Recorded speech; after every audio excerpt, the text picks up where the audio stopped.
फैला था जिसके डर का कारोबार, बीजेपी नेता के कत्ल में आया जिसका नाम, जोगी से अदावत, दागदार छवि, जेल से चलता था इस माफिया का खेल। नाना ने देश के लिए लड़ी जंग, चाचा बना भारत का उपराष्ट्रपति, दादा ने आजादी की लड़ाई, पोते ने पूरे यूपी में दहशत मचाई। वो राजनेता जिसने जुर्म की दुनिया से राजनीति में एंट्री की और यूपी का माफिया बन गया। एक ऐसा राजनेता जो बड़े बड़े राजनेताओं पर भारी पड़ा, लंबा चौड़ा कद, रौबीली मूछें, दमदार आवाज, उत्तर प्रदेश का एक ऐसा बाहुबली जिससे कांपते थे दबंग। यूपी की मऊ सीट से 5 बार जीतने वाले विधायक मुख्तार अंसारी की चर्चा हमेशा होती रहती है।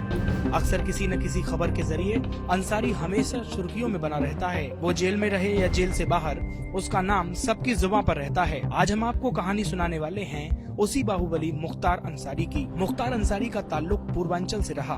मुख्तार के परिवार का इतिहास काफी गौरवशाली था। मुख्तार अंसारी का जन्म 30 जून 1963 को उत्तर प्रदेश के गाजीपुर में हुआ। मुख्तार अंसारी के दादा डॉक्टर मुख्तार अहमद स्वतंत्रता सेनानी थे। वे 1926 से 1927 में भारतीय राष्ट्रीय कांग्रेस और मुस्लिम लीग के अध्यक्ष रहे। डॉक्टर अंसारी गांधी जी से बेहद प्रभावित थे और गांधी के काफी करीबी माने जाते थे। मुख्तार अंसारी के पिता सुभानुल्लाह अंसारी बड़े कम्युनिस्ट नेता थे। आपको बता दें कि भारत के पूर्व उपराष्ट्रपति हामिद अंसारी भी रिश्ते में मुख्तार अंसारी के चाचा लगते हैं। लेकिन आज हम आपको मुख्तार अंसारी के जुर्म की कहानी सुनाएंगे। मुख्तार अंसारी का बचपन बेहद अच्छे माहौल में बीता। उसने अपनी शुरुआती पढ़ाई यूसुफपुर गाँव में पूरी की। उसके बाद गाजीपुर कॉलेज से ग्रेजुएशन किया और पोस्ट ग्रेजुएशन की पढ़ाई पूरी की। कहा जाता है कि मुख्तार को क्रिकेट और फुटबॉल में खासी दिलचस्पी थी। 1989 में अफशा अंसारी के साथ मुख्तार ने शादी की। दोनों के 2 बेटे हैं। पढ़ाई लिखाई में तेज तर्रार होने के बाद भी मुख्तार खुद को अपराध की दुनिया से दूर नहीं रख पाया। 1988 में पहली बार मुख्तार का नाम एक आपराधिक मामले में सामने आया। 1988 में ही मुख्तार अंसारी का नाम हत्या से भी जुड़ा। मुख्तार अंसारी पर मंडी परिषद के ठेके के मामले में एक लोकल ठेकेदार सच्चिदानंद की हत्या के आरोप लगे। इतना ही नहीं, इसी दौरान पुलिस से बचते हुए एक कांस्टेबल की हत्या का आरोप भी मुख्तार अंसारी पर लगा, लेकिन पुलिस को उसके खिलाफ कोई पुख्ता सबूत नहीं मिला।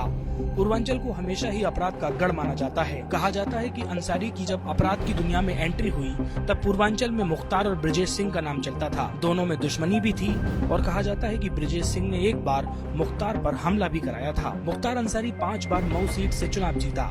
2002 से 2007 तक मुख्तार अंसारी ने मऊ से निर्दलीय चुनाव लड़ा और जीत हासिल की। 2017 में मुख्तार अंसारी ने कौमी एकता दल के नाम से पार्टी बनाई और इसी पार्टी से विधानसभा चुनाव जीता। 2017 में एक बार फिर मुख्तार अंसारी ने बीएसपी का रुख किया और मऊ से फिर विधायक बना।